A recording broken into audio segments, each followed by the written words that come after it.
Bonjour à tous, bienvenue pour ce nouveau webinaire organisé par la chaire Agrotique avec l'appui d'Agri Sud-Ouest Innovation. Mon nom est Pierre Compère et je vais être accompagné de Bruno Tisser et Léo Pichon pour l'animation de ce webinaire dédié aux apports et usages des outils numériques pour mesurer et estimer le rendement. Je vais proposer du coup à Léo et Bruno de se joindre à moi et d'afficher leur caméra et brancher leur son. Bruno, Léo, vous êtes les organisateurs de ce séminaire. Bruno, tu es professeur titulaire de la chaire Agrotique. Léo, tu en es le responsable. Et donc, pour ma part, je travaille chez Agri Sud-Ouest Innovation, qui est un pôle de compétitivité dédié aux filières agricoles et agro-industrielles. On a 2 heures à passer ensemble pour donc aborder cette question de l'apport du numérique et des usages actuels pour mesurer et estimer, voire prédire le rendement, hein, le Graal, que beaucoup d'acteurs agricoles et agroalimentaires cherchent à atteindre. Et écoutez, ce que je vous propose, c'est qu'on entre directement dans le vif du sujet en donnant la parole à Bruno, qui va pouvoir nous donner quelques éléments de cadrage. Mais avant cela, je vous rappelle que vous pourrez, en tant que participant, interagir par écrit en partageant avec nous vos questions et vos commentaires. Et on se fera un plaisir de s'en faire les porte-paroles et au cours des 2 séquences qui sont dédiées aux questions-réponses, de façon à pouvoir aller plus loin dans les exposés. Donc Bruno, je te passe la main pour quelques éléments de cadrage et de définition. Monsieur le professeur, c'est à vous. Voilà, je te passe la main pour que tu puisses partager ton écran. Parfait, merci Pierre. Donc, quand on a présenté juste quelques éléments, je vais commencer par quelques éléments de cadrage un petit peu pour qu'on parle tous un petit peu le même langage.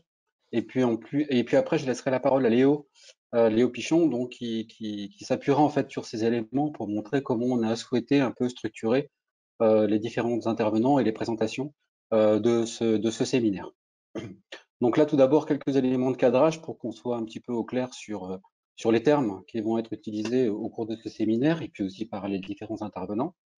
Donc tout d'abord, lorsqu'on parle de rendement, on va voir que, en fait, on parle de différentes échelles. Ça peut être la zone, ça peut être la parcelle, ça peut être l'aire d'apport d'une cave coopérative, ça peut être naturellement un bassin de production, ça peut être parfois un pays et tout un continent. Donc on va référer finalement en fonction de l'échelle à laquelle on travaille à une zone, enfin une unité spatiale. Et le rendement, ça va être une masse de produits qu'on aura récolté ou naturellement un volume en fonction des productions qu'on va ramener naturellement à la surface de la zone qui nous intéresse. Donc ça va être des tonnes par hectare, des hectolitres par hectare. Ça, c'est le rendement réel. Et comme tu l'as dit, Pierre, l'objectif, c'est le Graal, c'est de pouvoir appréhender cette variable qu'est le rendement réel. Alors, pour continuer en fait, pour la définition des termes, il y a tout d'abord la mesure. Donc, mesurer, en fonction du moment où on va être par rapport à la récolte, hein, on va mesurer des composantes du rendement, et plus naturellement on sera proche de la récolte, et plus on accédera à une mesure qui s'approchera du rendement. En tout cas, à chaque fois, ce qu'on mesure, c'est un rendement réel à l'instant T, c'est-à-dire au moment où on fait la mesure, et en règle générale, difficile d'avoir une vision exhaustive de toute la zone d'intérêt. Et donc, on procède en fait par des mesures en fait sur des sites d'observation. Donc, on va avoir une vision un petit peu parcellisée ou en tout cas échantillonnée de ce qu'est le rendement, en fait le rendement réel, mais à l'instant T. Deuxième définition, c'est estimer le rendement. Donc là, ça va être comment, à partir de ces mesures effectuées, donc soit sur des composants du rendement ou des composants du rendement ou du rendement très proche au moment de la récolte, comment on va estimer à partir donc de ces mesures le rendement à l'instant T. Donc l'estimation, on va le voir, hein, mais ça peut référer à des fonctions plus ou moins complexes. Des fois, c'est très simple, c'est simplement une moyenne. Ça peut être des fonctions un petit peu plus compliquées lorsque, en fait, les mesures réfèrent, par exemple, à des unités spatiales de différentes tailles. Donc, on peut avoir, par exemple, des moyennes qui vont être pondérées par rapport à la surface que l'on souhaite échantillonner ou par rapport, par exemple, aux variétés. Voilà pour l'estimation. Et ensuite, le Graal, naturellement, c'est la prédiction. C'est à partir, naturellement, comment, à partir des composants du rendement estimé, on va pouvoir produire une prédiction, c'est-à-dire là, c'est le rendement prédit. Comment effectuer ça quelques jours, quelques semaines, voire parfois quelques mois à l'avance pour avoir une idée du rendement prédit, naturellement, hein, donc des volumes ou des masses qui seront disponibles sur la surface qui nous intéresse. Donc là, on va pouvoir trouver également des choses très simples, hein. Ça peut être s'appuyer sur des mesures, des estimations, et puis un historique de données des années précédentes qui va nous permettre d'élaborer en fait des prédictions de manière assez empirique. Et puis on va pouvoir naturellement avoir des approches un petit peu plus complexes qui impliquent la modélisation. On va pouvoir intégrer par exemple des séries temporelles de données climatiques, voire des séries temporelles, par exemple d'images satellites, pour produire ces estimations. Et puis, il y a un terme va être peu utilisé, mais c'est un concept qui va revenir finalement à chacune des étapes que l'on va avoir, donc de la mesure, l'estimation, la prédiction, pardon, c'est la consolidation des données rendement. C'est en fait s'assurer que les données sont homogènes, c'est la même unité, que les protocoles de mesure sont homogènes. Et puis, c'est aussi quelque chose qui va être important a posteriori, c'est-à-dire qu'une fois qu'on a mesuré le rendement réel, comment s'assurer que ces données, on va pouvoir alimenter en fait des bases de données consolidées, historiques, fiables, sur lesquelles on va pouvoir s'appuyer donc pour enregistrer ces données. Mais ça peut être aussi, par exemple, une carte de rendement, hein.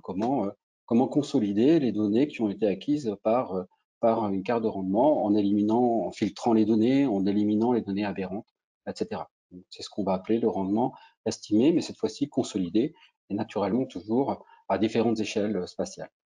Voilà, après cette rapide définition, je vais peut-être laisser la parole à Léo Pichon qui va vous expliquer comment on a structuré en fait les différentes interventions et les différents intervenants en fonction de ces termes issus des entretiens qu'on a eus avec les différents intervenants. Effectivement, merci. L'idée de ce séminaire, c'est de faire un panorama hein, des usages et des apports des solutions numériques pour mesurer, évaluer, prédire les rendements. Et pour cela, heureusement, on n'est pas seul. On s'est fait aider d'un certain nombre d'intervenants, hein. On a un beau panel d'intervenants. On a 9 intervenants qui vont se succéder. Et c'est donc Léo qui va nous préciser comment tout cela est organisé. Merci Pierre, merci Bruno pour cette introduction. Effectivement, je vais utiliser un peu le schéma que vous avez sous les yeux pour vous expliquer comment on a imaginé le déroulé de ce séminaire. Donc, vous avez sur la gauche en fait les termes que Bruno a explicité, mesurer, estimer, prédire, et puis le terme qui est plutôt transversal, qui est consolider le rendement. Et en fait, Bruno l'a aussi évoqué, c'est des choses qui peuvent se dérouler à plusieurs échelles, à l'échelle de la parcelle, à l'échelle de l'exploitation, du territoire, ou même parfois du pays ou du groupe de pays. Et en fait, je vais positionner un petit peu les différents intervenants dans ce schéma pour essayer de comprendre la cohérence qu'on a imaginée dans ces 2 heures qu'on va passer ensemble. Donc, tout d'abord, ça va être découpé en 2 grands temps. Un premier temps qui va être centré sur les enjeux, c'est-à-dire qu'on va avoir des témoignages de personnes sur quels sont les enjeux pour eux de la mesure, de l'estimation et de la prédiction du rendement. Et ensuite, une deuxième partie plutôt axée sur les outils, notamment les outils numériques, qui permettent de répondre à ces enjeux. Donc, en termes d'enjeux, le premier témoignage qu'on aura, c'est le témoignage de Bastien Léquez, qui témoignera en fait avec une double casquette, puisque Bastien il est à la fois agriculteur et en même temps responsable d'une ETA, d'une entreprise de travaux agricoles. Et donc, lui il témoignera sur la mesure du rendement à l'échelle de la parcelle ou de l'exploitation. Ensuite, on aura un deuxième temps où on va essayer on va monter jusqu'à la prédiction, on va aller jusqu'à la prédiction de rendement avec une échelle beaucoup plus large, l'échelle du territoire, avec le témoignage de 2 coopératives. La première, Tereos, qui est une coopérative sucrière du nord de la France, avec le témoignage de Gauthier et Leblanc. Et puis la deuxième, Terre Atlantique, qui est une coopérative de l'Ouest qui fait à la fois la grande culture, viticulture, élevage, avec le témoignage de Cyril Sacré. Et là, nous présenterons surtout les enjeux logistiques et financiers autour de la prédiction du rendement à l'échelle du territoire de leur coopérative. Et pour clôturer cette partie sur les enjeux, on aura un témoignage de France Agrimaire avec le témoignage de Patrick Aigrin qui, lui, aura une échelle spatiale beaucoup plus large avec une vision nationale, voire internationale, en essayant de nous présenter un petit peu les enjeux macroéconomiques autour de la mesure du rendement en viticulture. Donc voilà pour la partie enjeux. On aura ensuite un temps de questions, d'échanges avec ces différents intervenants et on passera sur le deuxième temps qui sera un temps dédié à la présentation des outils. Donc, le premier témoignage sera le témoignage de Claas avec Jean-Christophe Chassigne. Claas, c'est un constructeur de matériel agricole et Jean-Christophe nous présentera notamment un capteur de rendement monté sur moissonneuse-batteuse. Dans la foulée, on aura un témoignage de Nina Lachéa de la chaire agrotique, qui est responsable de l'Observatoire des usages de l'agriculture numérique, que vous connaissez si vous êtes des adeptes des séminaires de la chaire. Nina, elle a fait une étude sur les usages des capteurs de rendement et elle nous présentera un petit peu un aperçu rapide des résultats de son étude avec les différents niveaux d'usage et puis les freins à l'adoption. Puis ensuite, on aura 3 témoignages plus techno. Le premier de Julien Saron du CIRAD qui nous présentera un outil qu'ils ont développé, notamment qui permet de faire à partir de d'imagerie smartphone et de deep learning, de faire l'estimation de rendement à l'échelle de la parcelle, à l'échelle de l'exploitation, sur une culture qui est un petit peu exotique pour nous, puisqu'on nous parlera d'estimation de rendement pour la mangue. Voilà, ensuite, un témoignage de Géosis par Michael Attia, où là, l'objectif, ce sera un petit peu de passer à une échelle spatiale très grande du pays, du groupe de pays, et d'essayer de comprendre quel peut être l'apport des images satellitaires, de la télédétection pour faire de la prédiction de rendement. Et puis, on clôturera par un témoignage d'ITK, de Philippe Stop, qui lui nous parlera de l'apport de la modélisation, notamment des modèles mécanistes, pour la prédiction du rendement. Voilà à peu près comment on a imaginé le déroulé de cette journée, de ces 2 heures qu'on va passer ensemble. Simplement, avant de trop passer la parole, Pierre, juste un petit message pour dire que ce séminaire était initialement prévu en présentiel et on a fait le choix de le maintenir sous cette forme qu'on va vivre ensemble avec tout le monde à distance. Et voilà, je voulais juste remercier un peu en avance les intervenants d'avoir accepté de jouer le jeu, de faire des interventions qui seront très courtes. Vous le verrez, puisqu'on leur a donné que 8 minutes. Voilà, donc merci déjà à eux d'avoir accepté de faire ce jeu-là. Parfait, merci beaucoup.